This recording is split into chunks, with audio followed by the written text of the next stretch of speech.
Pernah lihat penguin bergerombol rapat? Ternyata ada alasan penting di baliknya.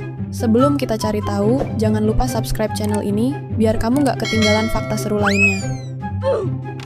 Di Antartika yang beku, penguin kaisar melakukan strategi huddling. Mereka berkumpul rapat dan saling bergantian posisi dari luar ke dalam kelompok.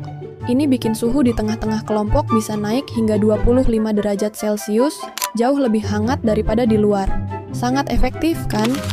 Kalau kamu suka video seperti ini, klik like dan share ke teman-temanmu. Ya, sampai jumpa.